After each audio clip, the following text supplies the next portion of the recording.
Welcome everybody. My name is Janie Lavelle. This is Sage and Seer Emporium, and today we're going to be discussing all things astrology with the amazing Liz Norman, who I've had the absolute pleasure of knowing for maybe 6 or 7 years now. And Liz is my personal astrologer.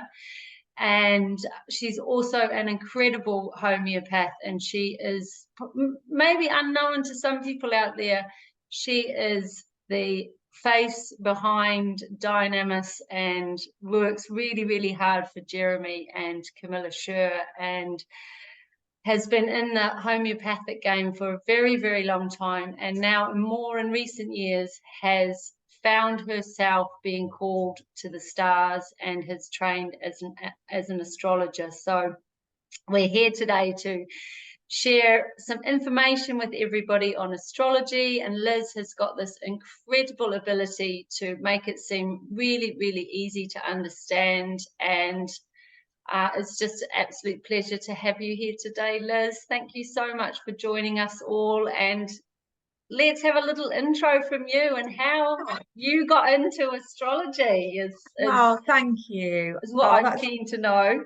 Yeah, it's so kind, Janie.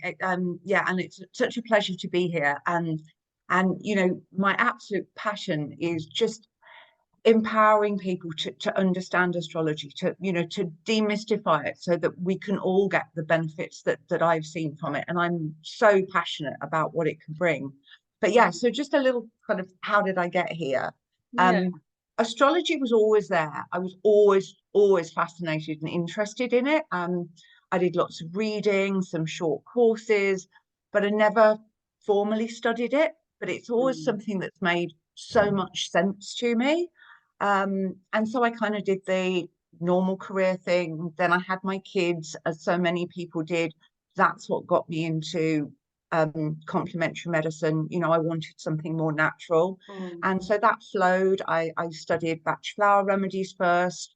Then I went on to study homeopathy. And so that's very much dominated my life. I've worked for Jeremy and Camilla Sherr for 17 years. So that's a really long time to be running around with lots of metaphorical WD-40, oiling the wheels that make the machine work. Absolutely. And you're so good at it too. You're so good at it. And so yeah, it was actually kind of in about 2018 that I started really upping the amount of astrology that I was doing, and it really felt like the right time to start formally studying it. And it was quite incredible because obviously I was then coming from having had all those years of homeopathic language. You know, anybody out there that's listening knows that, you know, you live homeopathically. It's so much more than just a remedy. It's a philosophy, it's a way of thinking. Absolutely. And you know, so I came into this formal study of astrology from a very different standpoint, if you like, you know, where I was already thinking in a certain mindset, you know, that the principles of balancing individuality with looking at the bigger picture, the totality. And it was literally like the final piece of the jigsaw for me. It was just such an, oh, wow, this all makes sense. And it's my favorite quote in astrology is Dame Rudyard's, astrology is a language. If you understand that language, the sky speaks to you. And it was like, I found my language. It was like, I just get it. Like it quite literally makes so much sense to me. And the power in one astrological sentence, like, for example, you know, I'll take my chart. My sun is in Pisces in the 11th house, conjunct Chiron. That means probably nothing to very many people. The power of information in that sentence to then unpack it, it's kind of a half-hour consultation in one sentence. It really so that, is. you know, and that's what really grabbed me and kind of what I love doing when I work with people is translating it. Translating that language into a language that's accessible for people so that they can use it in their lives.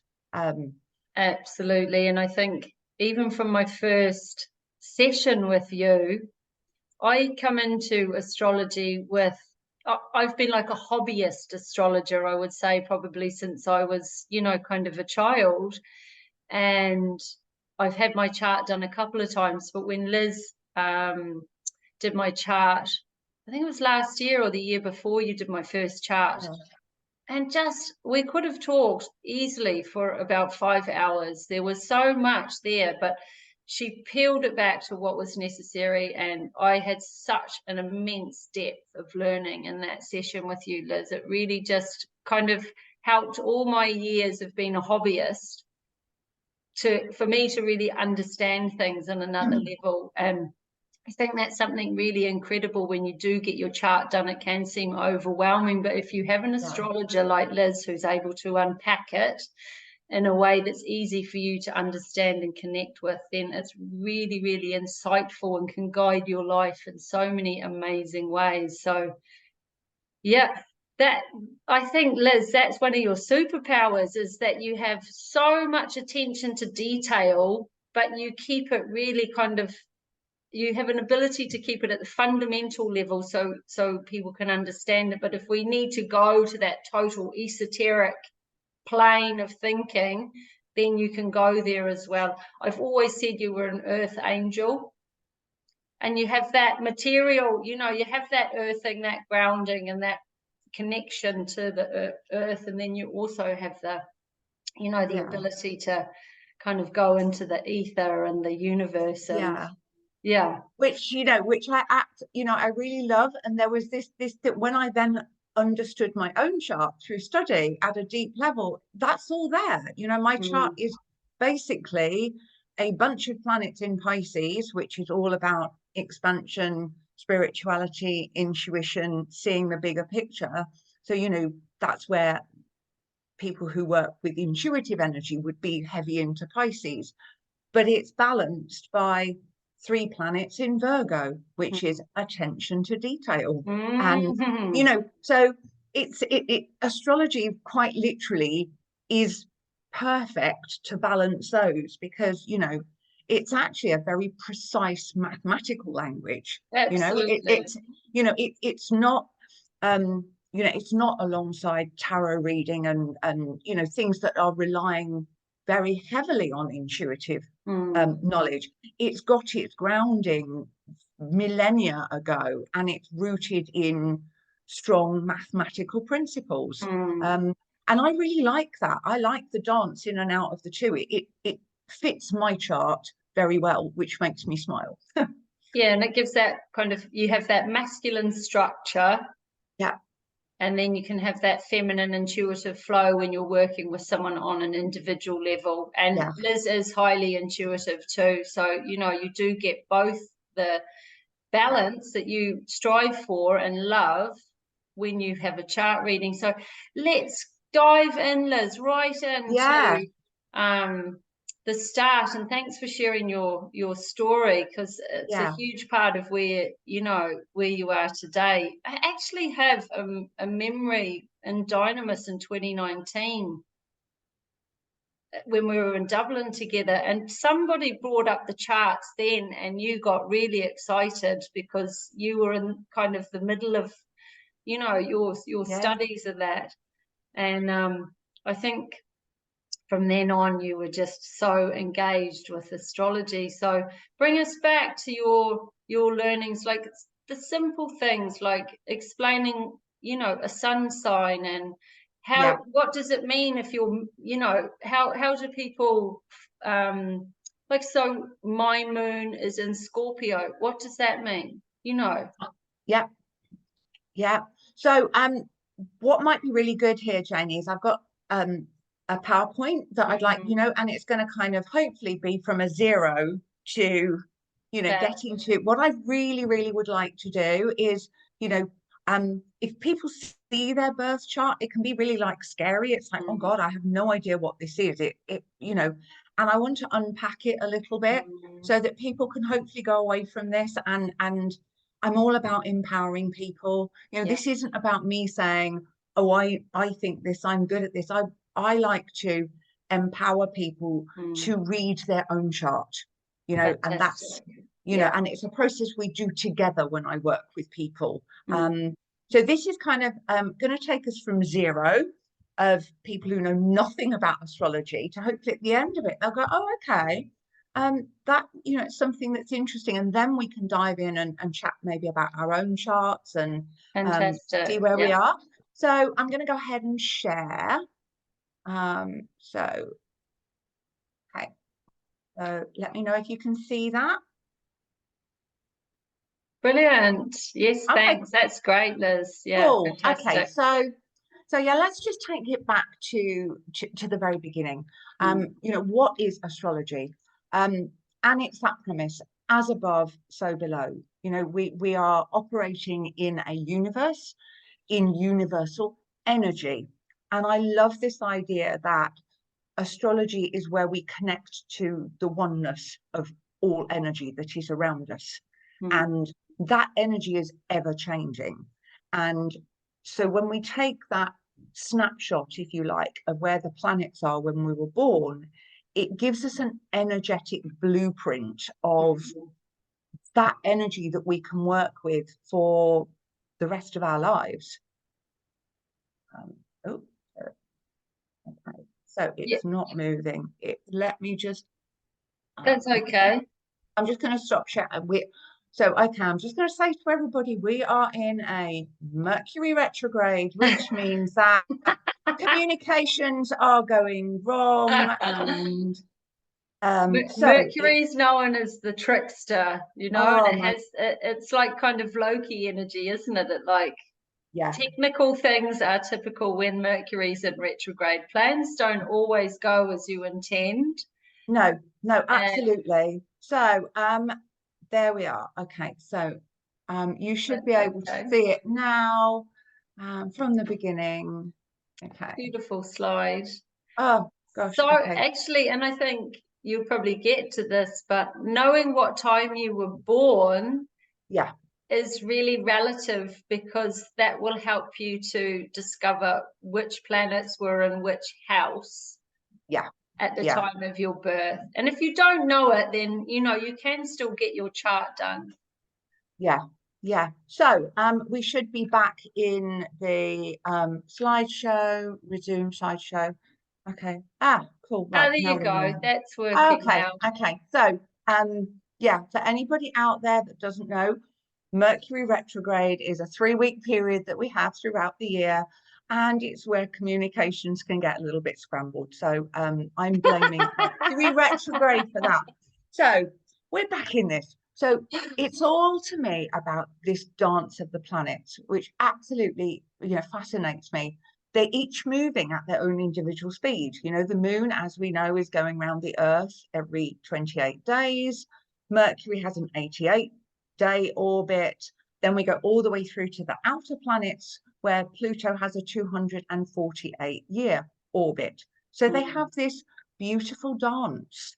And to me, when you understand your chart and you understand how that then works, you learn to dance in harmony with that energy rather than working against it. And you get this sense that you are more in alignment with that universal energy. So I really like that level of insight that gives you. So now we have a look at, when we're looking at a chart, when we're looking at astrological things we talk about, each planet, each sign has a range of expressions. None of them are inherently good or bad. So I've just taken the example here of Mars, one of the planets. So Mars is fiery, you know, it's the spark of inspiration. It's where we get our motivation, our passion, our drive. But if we work with that Mars energy, it can go into anger, it can go into aggression. So understanding, say, where Mars is in your chart and how that energy plays out for you, to me, two big words: validating and empowering.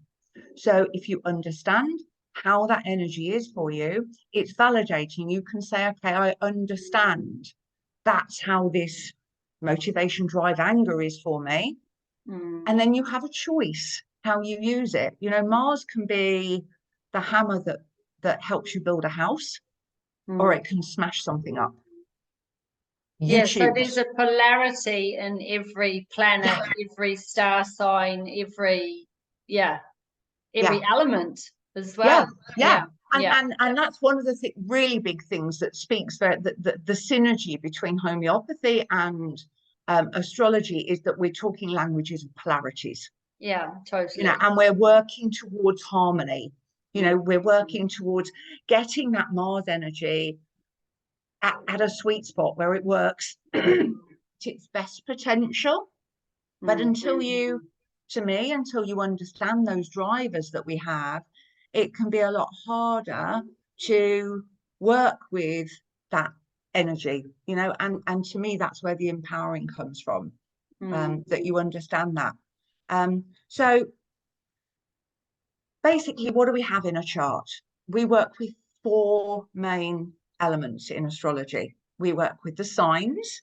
So we've got here a circle of the signs that we can see. We work with planets. Glyphs. Do you call them glyphs? Is that right? Is that the terminology? The symbols so that you can see the glyph would be the symbol. So we work with So we work with the astrological zodiac signs that we have. You know, we start with Aries and we move all through the 12 signs till we get to Pisces. So I've just we'll start here and we'll layer them, you know. I want to demystify this. You know, we've got these 4 things we're working with. We're working with the astrological signs. They have their own energy, the planets, and then I'll go on and I'll explain the houses and the aspects. And you're so right, that's where the time of birth can become more important. But we've already got here this idea that we have 12 archetypal drivers of the zodiac signs and the energy that goes with them. So and that's where most people know their sun sign, which means which one of these 12 was their sun in when they were born. Okay, so now what I've done is I've layered just a little bit more. So what I've done is I've taken a basic chart and round the outside of the wheel now, you can see the glyphs, the symbols for each of those astrological signs. So if you look at 9 o'clock on this clock face, you can see the symbol that looks a little bit like a V, and that's the ram, that's Aries. That's the symbol. And then when we read a chart, we go anti-clockwise. So we go from Aries into Taurus, into Gemini, and round that wheel. So the wheel is the signs, and that's what holds us so if you look at your chart, that's what they mean around the outside. So what I've done here is I've now layered the second thing on, which are the symbols that you can see in the middle of the chart. And they're the little symbols or glyphs for each of the inner planets that we have. So they're probably the easiest one people will recognize is kind of at 2 o'clock on this clock face, which is a little crescent moon. So what that would mean is in this chart, the moon is in the sign of Scorpio. The sun, which is the symbol with the circle with the small circle in it, is in the sign of Pisces. So you can see, you know, we're layering, we've got more nuanced information here when we look at this. This is where we start getting individuality, because the moon changes sign every 2.5 days. So it can move around, it moves around the chart very quickly. Mercury, the planet of communication, has an 88-day cycle. So you'll find as you look at people's charts, the moon, Mercury, they'll have moved very quickly. And so I've shown here the inner planets because they're the ones that move more quickly in each chart. So you'll find people even born very close together will have things in different positions. So yeah, any questions on that, Janie, before I... Yeah, I guess so. So the sun is in Pisces, right? Yeah. And then the moon is in Scorpio. Okay. Yeah. So Yeah. that means what to people? Okay. So Very good. that Yeah. unpack the qualities there a little bit. So your sun is in Pisces. That's then your actual sun sign. So when someone says, "What's your star sign?" you would say Pisces there. Yeah. Yeah. And Okay. Yeah, that's really good. So let's look at this as if it were a somebody's chart.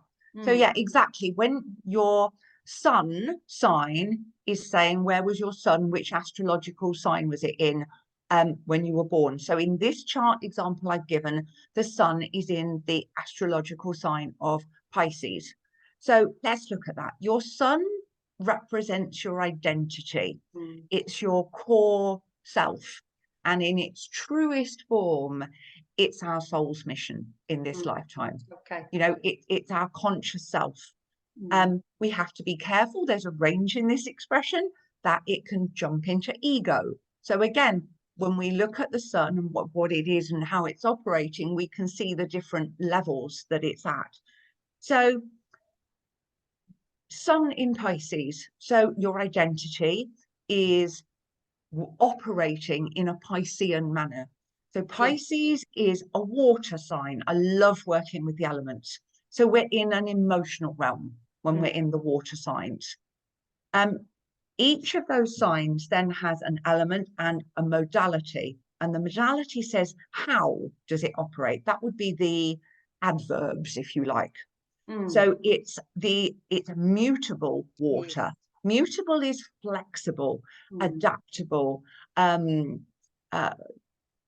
able to go with, very able to go with the flow, quite literally. So there is a sense in Pisces of being incredibly able to go with the flow. This is where the intuition comes from, because it's actually boundaryless. You know, so in its negative, Pisces can struggle with boundaries. But it's a very intuitive, compassionate sign because it's picking up everything that's around it.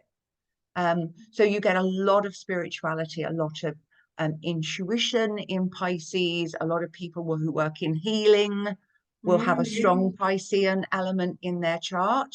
But, you know, when we work with polarities, sometimes the medicine for Pisces is grounding, is consciously bringing in boundaries, because their greatest gift can be also something that's difficult for them. So we've already been able to look and said, okay, your sun sign is in Pisces. These are some of the qualities that it brings with it. So then if we're looking at this chart, and that's amazing. Yeah, I mean, I know all that stuff, but that's just totally kind of put it into, you know, really good way of understanding it. And then if you move to the moon, then in Pisces, how does the moon affect Scorpio? Sorry. Yeah, so this is where one of the first things, if somebody says to me, oh, astrology is ridiculous because it divides us into 12, like immediately all you have to do is add the moon and say, okay, I'm now going to look at this person's dance between, they have a sun and a moon sign. Already we've gone to not 12 but 144 options of where your sun and moon is, because they could each be in completely different signs. So if this was a person, their moon would be in Scorpio. So Scorpio, it's another water sign. So immediately you'd be saying, wow, you know, there's a lot of water going on here. So if the sun is your conscious self, then the moon is your subconscious self. The moon is where we act and react instinctually. It's where our habits can come from. They're things that are generally, they go back to our childhood. On a literal level, it can be our mother, and it can be mothering, nurturing, and how we nurture. So when we come from our moon, it's a very different place from our sun. It's a very what we do in a crisis, you know, what we do when we act rather than think. So, you know, here, if we have Moon in Scorpio, we're reacting and acting in an emotional arena again. But it's a different flavor of water. Scorpio is deep waters. Scorpio is intense emotions. It's the point in the zodiac where we share our resources with other people. And so there's this deep loyalty and passion. But if it gets abused, that's where you get quite literally the sting in the tail from the Scorpio. Yeah. But it comes from a place of having given so deeply. So again, you know, yeah, it's that reaction. It's not always a quick reaction. Scorpio's deep. That's my moon actually, is Scorpio. yeah. So yeah, it takes a lot for me to have a strong reaction to something. But if I do go, then oh my gosh, I go. And it, you know, I mean, how fitting that we're recording this today on the day of a Scorpio lunar eclipse. Yeah. So, you know, that the Scorpio moon energy is really strong. And it's all about authenticity. Scorpio wants to lose the masks. It wants to lose, it wants to go deep to find out what's really there. You know, what's, and it doesn't like superficiality. So, it's very interesting. People with strong Scorpio work really well in counseling situations, they're able to walk the dark path with somebody because it's about getting to the real, you know, and we live in a world, I think, that doesn't embrace that, you know, that's very much about that public image, about that face that you put on, about the kind of the little lies that you tell yourself, the half-truths to fit in or to do this. So I really love the Scorpio energy because it has a raw authenticity to it. So already, if you were looking at this as a chart, you'd be saying, okay, so this if this was a person, and it isn't, I just took a random date, this person would be operating really well at an emotional level because their sun and moon are both water. You know, so they have a resonance in this emotional arena of their sun and their moon sign. And, you know, how do they work together? Well, they actually work really well together. You've got intuition and you've got actually that razor sharp instinct of Scorpio. So if this was a chart, it'd be really good for somebody working in healing. Yeah, fantastic. And just for people out there watching, so water is what governs our emotions. So that's the connection there. And then air, element of air, is more about intellect and your thoughts and your mental bodies, you know, the way that you kind of think things. And then, of course, there's fire, and that's more active and is more solar energy, isn't it? It's connecting. And so that's each element is connected to a specific sign.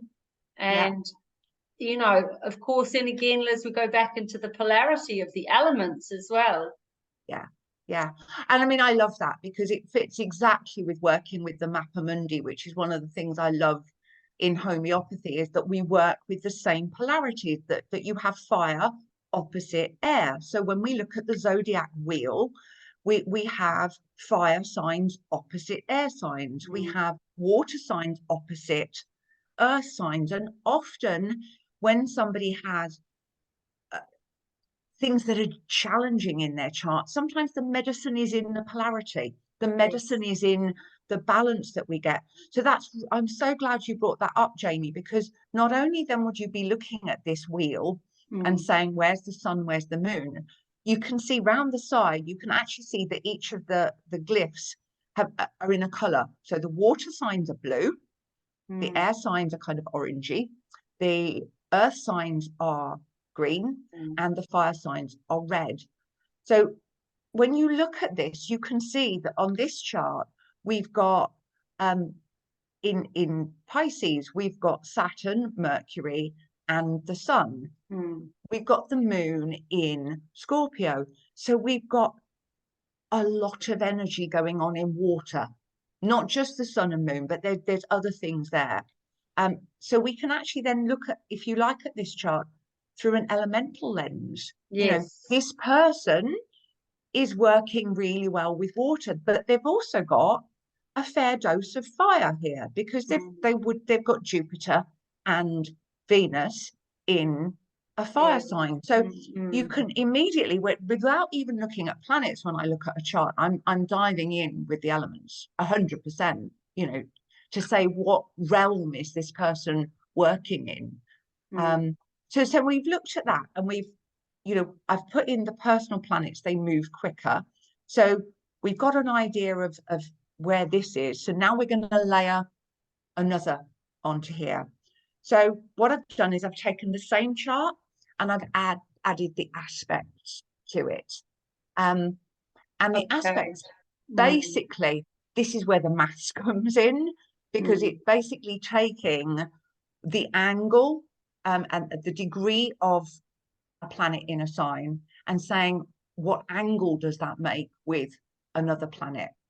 And it shows us it's really where the energy in the chart is, you know, where the dynamism, because it's how do those planets work with each other. So that takes me back to one of the very best analogies that I had, which is, if we looked at our chart as a play or a story, the planets are the actors. You know, they're the archetypal energies of the actors. You know, the sun, this is my identity. Mars is the fiery one. You know, Jupiter is the expansive one. And they come as actors, and we're the directors. So we get to direct this play. Oh, that's amazing. Yeah, that's a brilliant way to put you know, it. they have their energy. And so these lines, these aspects, is kind of your director's notes to say, how do the actors get on with each other? What relations, you know, it's like if you studied it, it says, okay, so immediately we have, you know, we can look at that, and the color of the lines show us whether they are favorable aspects or perhaps more challenging ones. It's Oh, not, okay. So, because there's some blue lines and there's some red lines, so that's not just like for color. It's not at actually there's a all, not at okay, all. brilliant. Let's Yeah, talk into that, yeah. Liz. Yeah, I'm Okay, curious about so that. on a very basic level, and it is way more complicated than this, but Mm. the red lines they will demarcate things that are in opposition or square. Okay, so they're either 180 degrees opposite seesaw action, or they're in a 90-degree where they're producing one side of what would be a full square. And they are the energies we are most aware of. So they're called hard aspects. They tend to be more challenging, but in a way, once you get your head around the fact that they're the ones shouting louder, there is an element of you can act on them. You know, they are things that invite us to do something about them.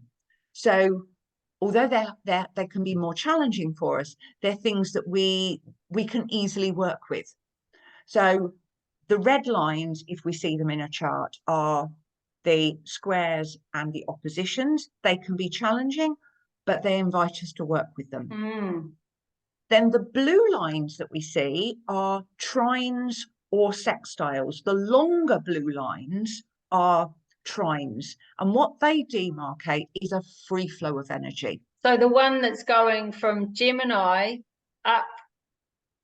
upwards to Aquarius, yeah, is a trine. Yeah, it is a trine. It's actually it's not the best one to have picked as an example, because it's what we call an out of sign trine. So it's a free flow of energy, but it's actually it's actually Saturn here is actually at 0 degrees of Pisces. It's actually not in Aquarius. It's just knocked into Pisces. So a good one to look at actually is where we have Saturn, which looks like an H, that's going across to the moon. So there's this blue line between Saturn and the moon. So that's showing us that there is this free flow of energy from the water sign of Pisces to the moon in Scorpio. So it's Okay. Saturn, okay? Very quick, what's Saturn? Saturn is the planet of hard work and manifestation. Mm. So Saturn in Pisces is somebody who works hard at embodying Pisces qualities. It's somebody who can actually make those qualities real. So that's a real positive of Saturn in there. And there's this sense that that energy is free flowing into how the moon operates. So it's giving us a clue when we read a chart of how do they get on? How does the hard work part of me get on with the subconscious thinking part of me? Does that kind of feed into, then you said they're great manifestors? Does that mean then when the moon is there that it's like they can manifest things on an emotional level really rapidly, as opposed to like, you know, if it was a fire, you know, a fiery energy or... Yeah, it would mean that I mean, I would look at it and you look at a massive totality, but if we take that just on its own, then you've got this idea of working hard in the emotional realms, of Okay. actually, you know, of being able to make things real, Mm. manifest them. And actually there's a sense that Saturn is about boundaries, actually. So, you know, they'll be able to access boundaries more easily, actually, I would say, with Saturn there. Um, so you know, that's show, and because it's a trine, it's a free flow of energy. If it was a square, it would be very different. If it was a square, you'd say, there may be problems with this. There may be something that we have to work on. Mm. So it shows you the quality of the energy, and oftentimes people are much less aware of the energy in the blue lines in their chart, because that can show us our gifts and our Mm. latent talents. And particularly when we're looking at the shorter blue lines, they are sextiles and they are quite literally opportunities. So, you know, when you have a sextile, you may actually not be aware of that. And it's something that people will say to me, oh, I quite like doing that, but I haven't really got the confidence. And if it's there and bringing their awareness to that flow of energy, it can really empower people to say, actually, you know what, I'm going to go for this. I've got this. So I really like being able to show people, you know, that it's validating. You know, this is a gift that you have Mm. in your Isn't chart. Liz, as well, like if different astrologers did your chart, you would get quite different feedback from each astrologer, or because it is mathematical and there's this amazing template to operate from, would you get, you know, a very similar reading of each astrologer if you had your chart done? Yeah, so that you would get the fundamentals will be the same. You know, Yes. if you literally did the sun in Pisces is, moon in Scorpio Mm, is, a mm, trine between these two signs is, you'll find a commonality. mm. Um, just like actually if you were giving a therapeutic remedy, you know, you're in a realm of quite limited amounts of remedies. Where you will find an astrology reading differs is in how people then layer bits of information over them. I mean, when I work really strongly with what we call chart sign rulers. So I don't just look at um, Pisces. I would be saying Pisces traditional ruler is Jupiter. What's Jupiter doing? That's going to give me a depth of understanding of Mm. that Pisces. So I go very deep. I like to layer on layer on layer. So Yeah, um, yeah, you know, and that, you've taken us there. yeah, and I think, you know, there is a danger sometimes with astrology that you can get stuck in lots of separate statements. you know. So like if you were doing a homeopathic case, you know, you can get a bunch of symptoms, and actually the magic is in the totality of joining all those symptoms. And when I work on a chart, which I do for a long time before I speak to someone, is I'm finding that common thread. I'm finding the how does this join with this. And I mean, this is kind of going in at a really basic level to understand it, and those basics do not change, but the magic is in joining more and more dots of really seeing how, and that's where you find the medicine, I think, in a chart, and where you see actually, right, this is a challenge, but actually tap into this energy and this is how it's feeding it. But for now, you know, I'd like people to understand you're more than your sun sign. Yes. You are your sun sign and your moon sign and all these other planets that are in there. And just before I move on to the next slide, I'd like to just, again, demystify it, okay? People will be watching this. They'll be hearing wonderful people like Pam Gregory doing their videos saying, oh, something's happening at 20 degrees of Pisces, and find it in your chart. And people will go, I don't know how to do that. So I'm going to really demystify it. It's really easy. So each of the zodiac signs has 30 degrees. Okay, we've taken a circle, which is 360 degrees. We've divided it into 12 signs. Each sign has 30 degrees. Yeah. Okay. So like I'm going to pie chart, you know, I was doing this with my son yesterday for homework. Yeah. Pie chart, Okay. exactly what I explained to him as well. Yeah. So we've got 360 divided by 12. So each of the segments has 30 degrees in it. Yeah. And when we read an astrology chart, we go anti-clockwise. Okay. So that. Why is that actually, Liz? Why is it anti-clockwise? Do you know, or is there? You know what? Somewhere in my depths of my brain, I know, and for the life of me, I cannot think. So I don't do you know. know what? If it comes back to you, let me know, and I can post it in the comments. Because I mean, oh dear, I was listening to someone last week, and that they just said it in passing, and then I was like, I actually haven't ever asked you why that is. No, and I do, and I have read, but it's I'm so in the flow with this that I'm like it's in the back of my brain. Of course, keep going. So if we look, let's take the lovely example on here, because we've got 3 planets that are in Pisces. So you're reading anti-clockwise, and there's a line that's basically saying this is the end of Aquarius, and now we've gone into Pisces. And so we have that symbol, the H, which is Saturn, and next to it is a number 028. That means that Saturn is at 0 degrees 28 minutes of Pisces. Okay.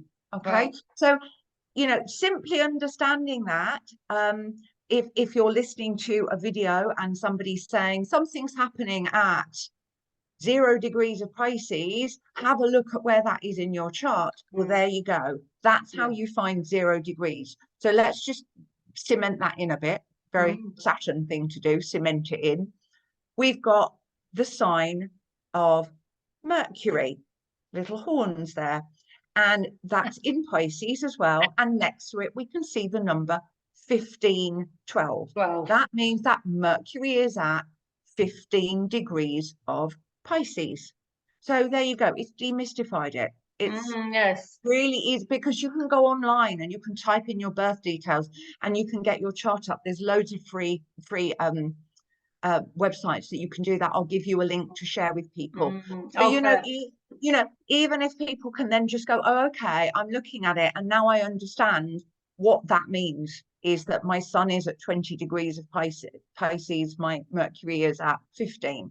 So if something's happening on the global stage at that degree, you'll know that it's going to be personally affecting you. Okay, yeah. So in effect then, like, I know from you doing my chart that when I was born, Mercury was in retrograde. So when I look at my chart, I'm looking for where is Mercury. And so for me, how does that affect me? Is it good that I was born in a retrograde, and then does it mean when Mercury's in retrograde, you know, I'm compatible with that energy? Yeah, yeah, for sure. Actually, that's really interesting. Um, you, when you're born, it's possible that some of the planets in your chart will have, well, it's actually probable that some planets will natally in your natal birth chart be retrograde, and that gives another flavor Yeah. to how that energy operates. It's another kind of another layer. I wasn't necessarily going to get into that, but it's an, you know, I like it. We're adding more and more individuality to a chart reading. But what it definitely, so retrogrades, think of anything that starts with Oh, reflect, reframe, recapture. It's like very much to me, Mercury retrograde is that pause button to tell another story. You know, that kind of, we've got two ears and one mouth, you know. So somebody born with Mercury retrograde has this gift to be able to think and communicate in this very reflective manner and to actually process things differently from other people. And so then when we're in a global Mercury retrograde like we are at the moment, all of us folks who were born with Mercury going forward in our birth chart struggle. People who are born with a Mercury retrograde kind of go with the vibe because they're in sync with that energy. Yes. Oh, fantastic. That's explained it really well. Yes, yes, yes, yes. Yeah, yeah, I see. Yeah, interesting I'd never asked that before. So that's, yeah, thanks. Yeah. For the rest of us, it's not so good. Yeah. Not Yeah, so good because for me. a lot of the time I hardly notice. Someone will say, "Oh, Mercury's in retrograde." I'll be like, "Oh, right, okay." Yeah. So Before you move on, Liz, yeah. and maybe you're about to speak into this now, but so I've an understanding my sun sign, my moon sign, and then there's also another thing called your rising sign. The rising Okay? sign, which Are here you we going to are. talk That was about the that? next slide. There we are. We're here now. Oh, fab. That was Oh, brilliant. okay, that was the next thing. So I'm kind of layering it one at a time. So just so that it could, you know, people, if they look at this, they go, whoa, this a lot. It's a lot to take in. So what just keep talking. I'm just going to grab my charger. Yeah, okay. Keep So talking. I'll carry on. So this is actually the exact same chart as you would have seen on the previous slide. But what I've done is I've actually added in the calculation the time of birth. And so what that does, if we go back to, you know, what is the birth chart? The birth chart was where we took a snapshot of where the planets were in the heavens when we were born. And so, you know, we've got this picture, that's the wheel, that's where the planets are. But then we're going to overlay this snapshot that we've taken, and we're going to project it down onto the earth, because we live on the earth. So when we do astrology, we come from a geocentric point of view. So the earth itself is spinning on its axis. So we've taken this blueprint of where are the planets, which astrological constellation are they in, and we're overlaying that onto the earth, which is spinning. And that's where we get this idea of how does our chart, if you like, land on earth. And it creates these 4 points in our chart, which are called angles. And they are the anchors. Best expression I had for it is they're like the tent pegs. They're what anchor us to how we live on earth. And the most important one of those sits at 9 o'clock on the clock face with the letters AC, which stands for ascendant, which is our rising sign. And quite literally, that means which sign was the sun in, rising in on the day you were born. Oh, okay. Yes. So All right. So when that's the my sun was rising. actually rising. Yeah. So, and this kind of idea of it's on the day we incarnated, there was that energy flowed into the whole day. So another lovely way of looking at it is it's the stained glass window through which we see the chart, because that's the flavor that the light came in on that day, and it gives us lovely information about how we are with change, how we are with, because it's how we cope with something new, how we can react to that. So when we then look at this trilogy of the sun, moon, and rising sign, we've got but that's a chart reading in itself, looking at how do they play together. And it's the most individual, because it moves really quickly. Now that's where you were right. You need an accurate time of birth, because the rising sign moves so quickly. You're going around the whole clock face in a 24-hour period. So you'll be moving within 2 hours and the degree that it falls on moves, in minutes. I think this helps people understand why someone who's born in the sun sign of Leo, but they actually feel much more Aquarian. Yeah. And that I mean, for some people that is so pronounced, that yes, their sun sign is Leo, they love being on the stage and kind of quite powerful, strong signs governed by the sun, where Aquarian is more air energy, more eccentric. So totally different energies. And people will often connect more with their rising sign. So that's new to me. I didn't realize actually exactly what the rising meant. So that's incredible. I mean, I know my rising sign is Capricorn, but I didn't know exactly what it meant. Thanks, Liz. That's incredible. Yeah. Right, So I'm just going to go move so that I'm not completely illuminated here. I know the light, like, it doesn't matter where I'm watching, it doesn't seem to matter where I that's sit a little bit better, because it was it's always like I'm illuminated. so bright then. So it's really individual, and so then the rising sign moves super quickly, the moon is moving quickly. So when we then look at these three, as you say, people will oftentimes resonate more with their rising sign than their sun sign. And then you're already then looking. It's interesting. What I've done is I actually set this chart for the time that we were talking today. So this is not a person. This is actually the chart of when we started talking today, which I think is just beautiful. So let's look at explaining what the rising sign is through this is a chart of a talk. So the rising sign of this talk is in another water sign of Cancer, which I thought was beautiful, Jamie, because Cancer's all about empathy and about caring, and it's the sign of motherhood. It's the sign of, but deeper than that, it's about Cancer connects us to our ancestors, to our roots. It's home in the deepest sense of that word, home. And they're conversations you and I have had before, and I just love that that's how we've come into this talk, is wanting to connect with those roots, and sharing on an empathetic level. And so it's really interesting that in this chart, the rising sign is in water. So look at that from Liz, just to see where it says AC on the chart. That little symbol beside it, which looks like a 6 and a 9, that is Cancer. So that's where we are. Yeah. Sorry, I should have said that. So it's Cancer, the sign of the crab. And isn't it interesting that if we then say, when I look at the trio of the sun, the moon, and the rising, in this particular chart, they're all in water. They've got one in each water.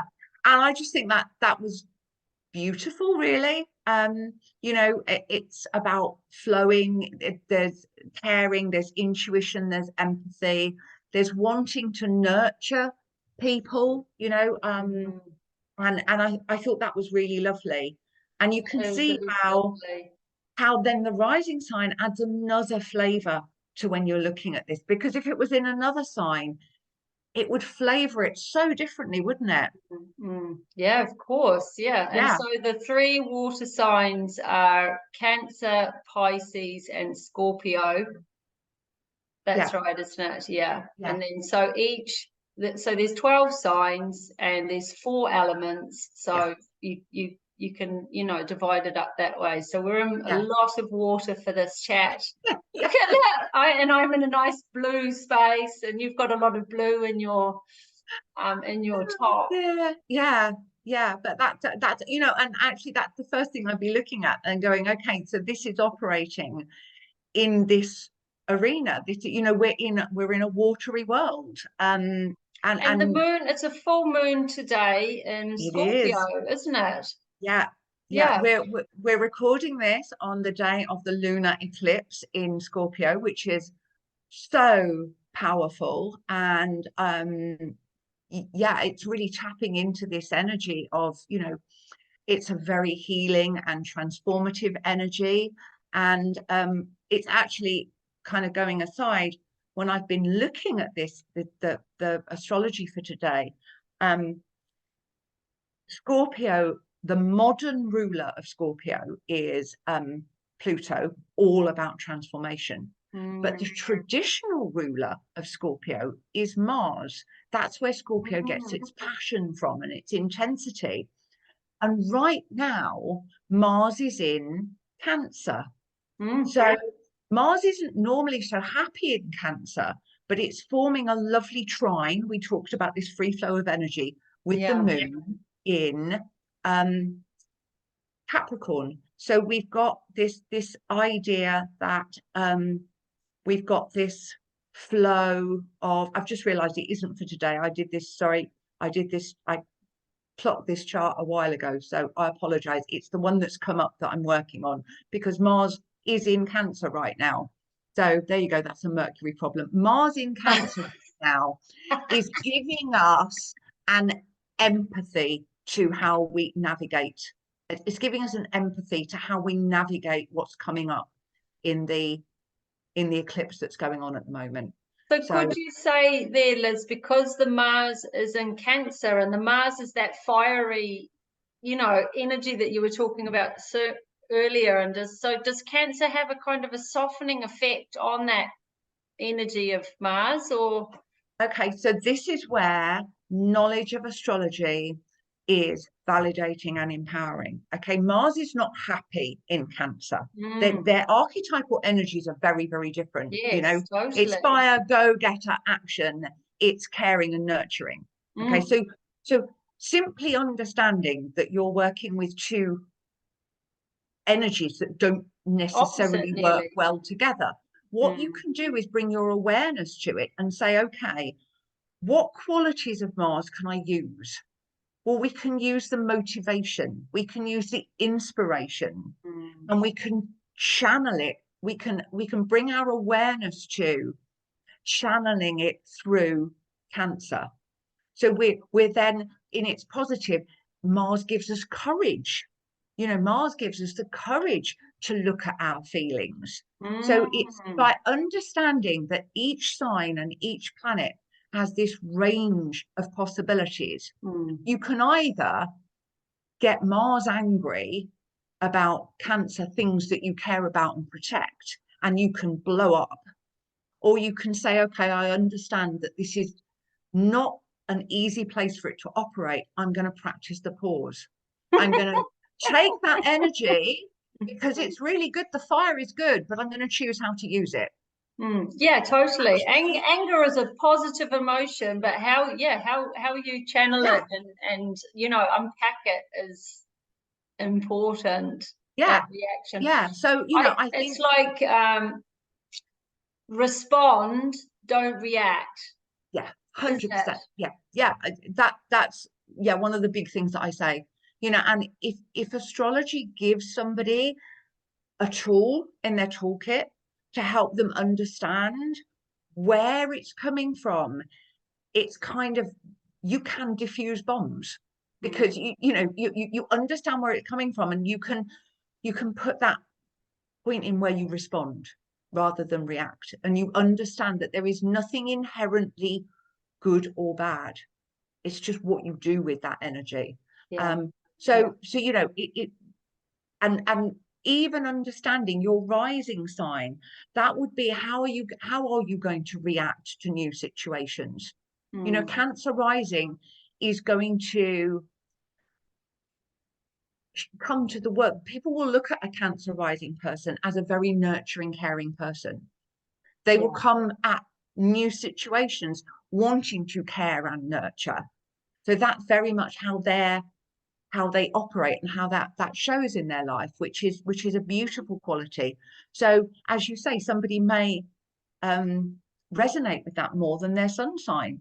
So that's So, where we and get you've just that. I've just had like a moment, because as homeopaths, what we often see in somebody that has cancer, as in, you know, the illness, often these people are really over nurturing and putting others before themselves. You know, there's a lot of responsibility there. They have so much going on in terms of what they have to do for others, and they often put themselves, 100%.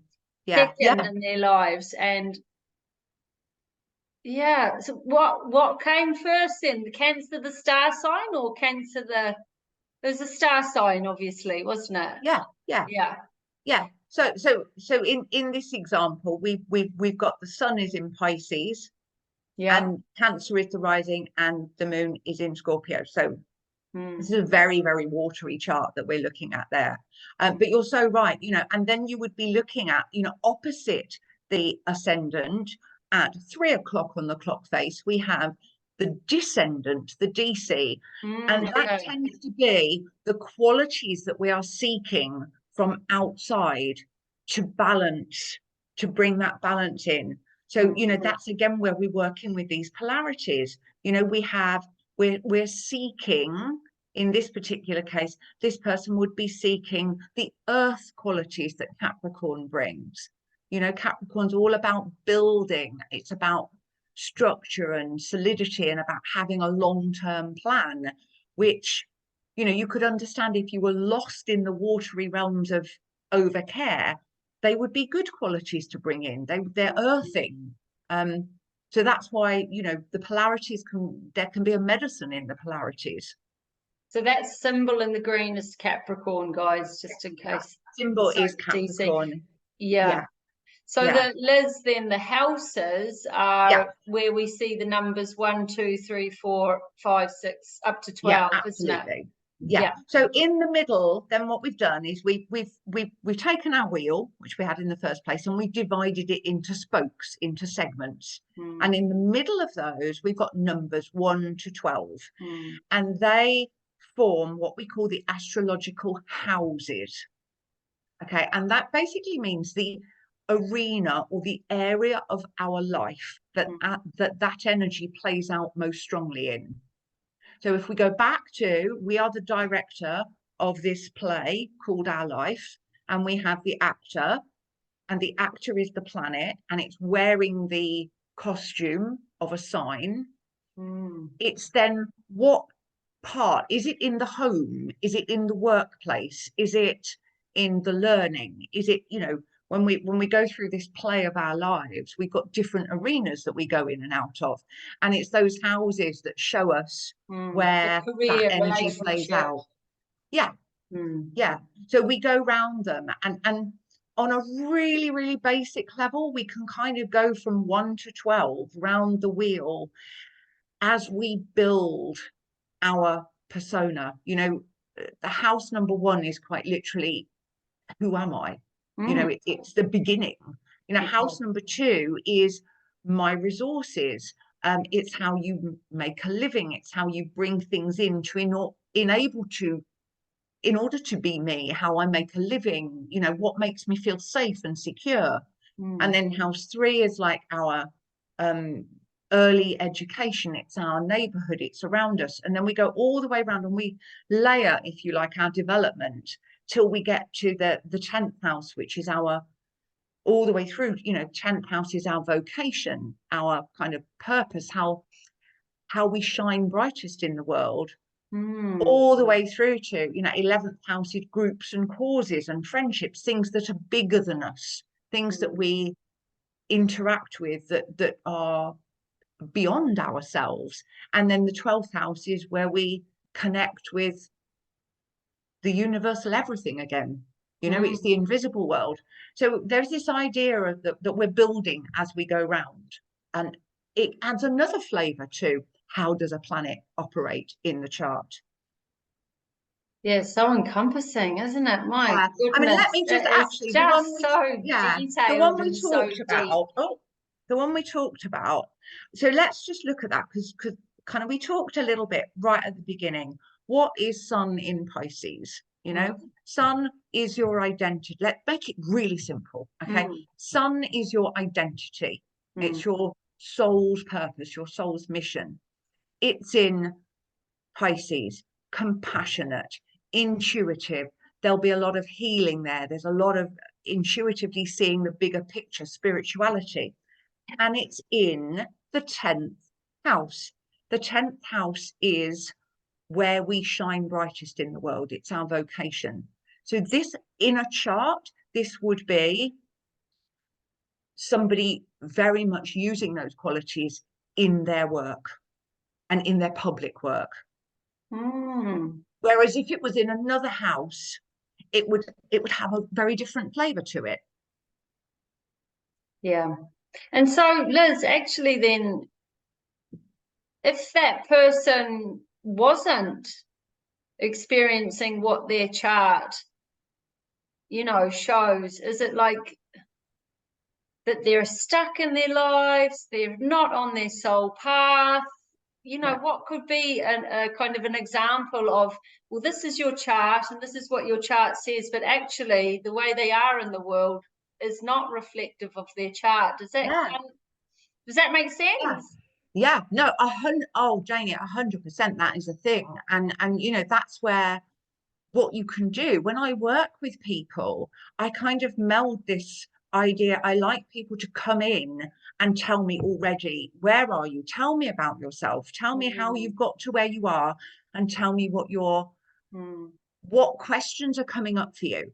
Because, all of the energies that you've had have manifested or not up to date. I don't know where you are on your spectrum of your identity. I don't know where you are on your spectrum of how you do Pisces. And so I can then take where that person is and look at their chart and unlock in the chart and bring their awareness to, okay, like, you have this strong healing ability. Is it something you can use it? Is it something you can use in work? With this chart, 100%. It's something you can use in work. And if that person isn't doing that, there may be a sense of dis-ease within them.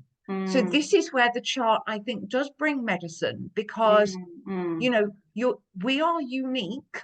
We are exactly as we are supposed to be. And to me, your chart is your blueprint of that energy. And you may not see all of it. I certainly know I didn't, and it was so validating to say, okay, go for some things, let some things go. Sometimes we do the opposite and we push at things because, I don't know, our parents told us to, or our school told us to, or society tells us to. And, if the energy is not flowing with that, you're not in alignment with that. So actually, if somebody is really stuck in their life and has this kind of sense that they're not on their soul's trajectory, or that they haven't quite managed to find their exact vocation in life, or they keep repeating the same kind of relationship issues. Say you're with someone who's a toxic partner, and that's a repetitive thing in your life. The chart actually would help them to understand 100%. why they're like that, and then also this is what they can do to kind of honor their soul's trajectory, or get that career right, or find the perfect partner, or live abundantly, or whatever. 100%. So I mean, this is my motto. it's your key to unlock the best version of you.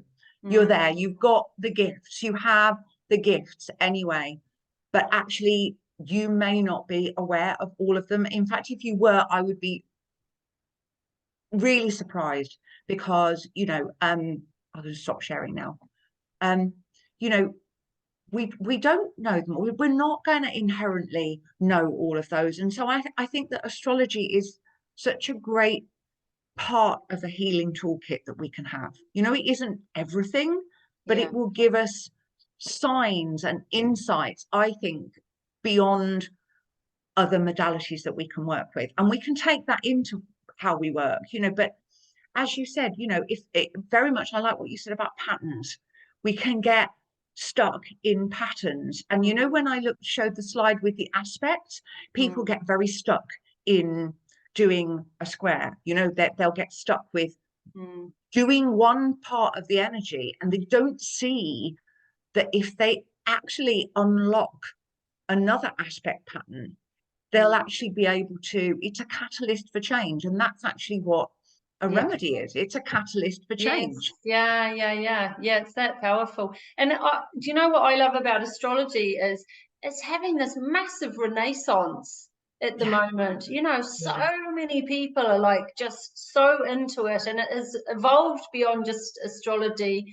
You know, there's kind of new modalities like human design have come out of it, and I think like stars and studying the stars and the planets has been something that humans have been attracted to for eons. And like you have the Egyptians, you have the you know, the Incas, and you have the Ayurvedic system of studying the stars, and in Asia as well. You know, there's so many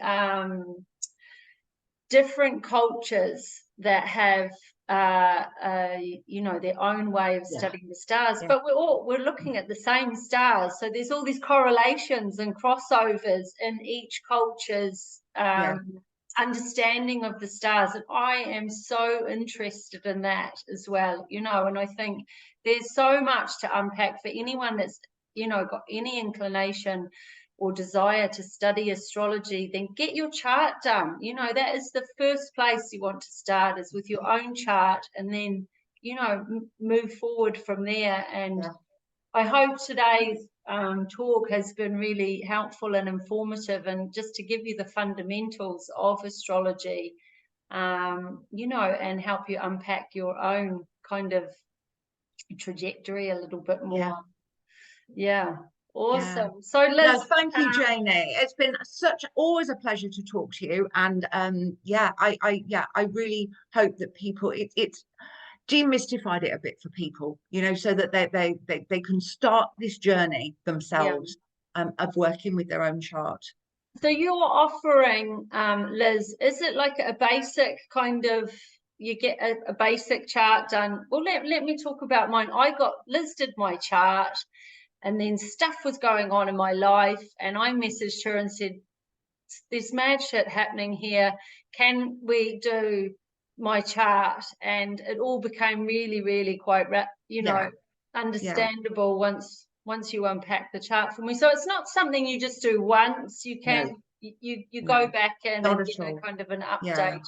Do you have, so like, does somebody come to you once or twice or 3 times a year? Is it? So okay, that's a really good question. So you always start with the natal chart. Okay, so the natal chart is what you're born with. You have your lifetime to work on that. Okay, so you have to understand that first. And so the first session is always about the natal chart and diving in and looking at that. I find that quite a lot of people want to unpack it even further. So they'll book a follow-up session with me, and they'll say, okay, Mercury, say, learning and communication, it's an issue for me. And we'll spend the next session and we'll unpack certain parts of the chart in even more detail. Okay, so that's something that people choose to do, which is great. But then what we have is, once we understand those drivers that we have for our whole lives, the planets are moving every day. You know, we have, and we are going to be affected by them. You know, they act like they shine a spotlight on our chart. So they don't change our chart, but they give us another set of energy to work with. And it brings parts of our chart to our awareness that can be sometimes painful. And they're asking us to look at them and change them. And that's what we call transit. So if you've heard the word transit, that's what it is. It means, where is Saturn right now in the sky? How is that affecting me today? So people tend to come once a year, and they'll have that year ahead reading where we're looking at what energy are you going to be working with this year? How is that going to impact you? And again, it brings an element of empowering, because if you know what you're going to be working with, you can kind of understand that energy a little bit better. Yeah, I think you can set your personal intentions around what you need to optimize in your life. Where do you need to shine the light in your shadow self?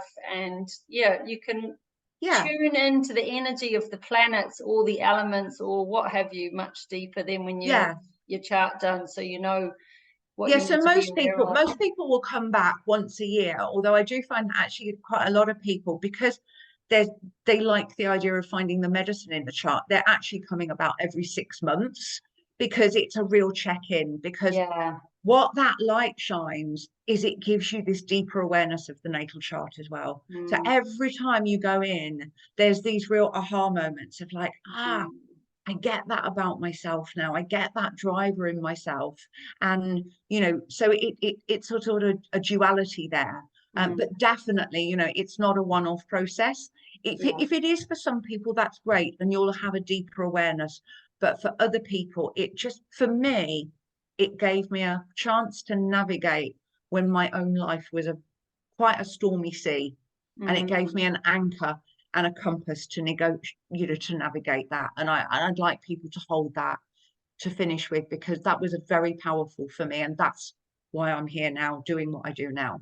And how can people connect with you, Liz? What's your website? Okay, so my website, you can put that below, but it's www.jupiter-rising.co.uk. If you Google my name, I will come up at the top of the search engines, Liz Norman Astrology. Loads more info on my website. You can book directly. You can email me any questions. So yeah, Jupiter Rising is the website, and Liz Norman Astrology. So I would love to connect with people and help them on their journey.